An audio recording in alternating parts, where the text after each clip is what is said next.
السلام علیکم۔ امید کرتا ہوں کہ تمام دوست خیریت سے ہوں گے۔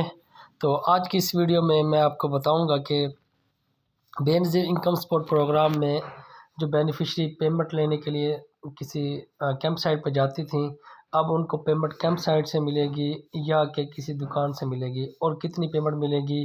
اور اس کے علاوہ یہ بھی بتاؤں گا کہ بہت ساری بینیفیشری نااہل ہو چکی ہیں، ان کے نااہل ہونے کی وجہ کیا ہے، آیا کہ ان کو دوبارہ پیمنٹ ملے گی کہ نہیں ملے گی، اور ایسی بینیفیشری جو ایک دفعہ پیمنٹ موصول کر چکی ہیں، کیا ان کو دوبارہ پیمنٹ یہ والی قسط ملے گی یا نہیں ملے گی۔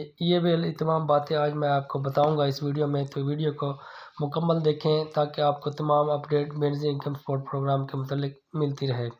تو سب سے پہلے چلتے ہیں کیمپ سائٹ کی جانب، جو کہ 17 اکتوبر سے کیمپ سائٹ سٹارٹ ہوئے تھے بے نظیر انکم سپورٹ پروگرام کی، ان پہ ادائیگیاں بھی ہوئی تھیں، اور یہ ادائیگی تقریباً 3 سے 4 دن رہی ہیں۔ اس کے بعد جو ہے کیمپ سائٹ کو بند کر دیا گیا ہے۔ اب تازہ ترین اپڈیٹ کے مطابق کیمپ سائٹ پہ جو ہے پیمنٹ نہیں ملے گی۔ اب جو بھی بینیفیشری پیمنٹ لینے کے لیے جائے گی، ان کو پیمنٹ جو ہے ان کی ریٹیل شاپ پر ہی ملے گی، اور اس کے علاوہ کہیں پر بھی نہیں ملے گی۔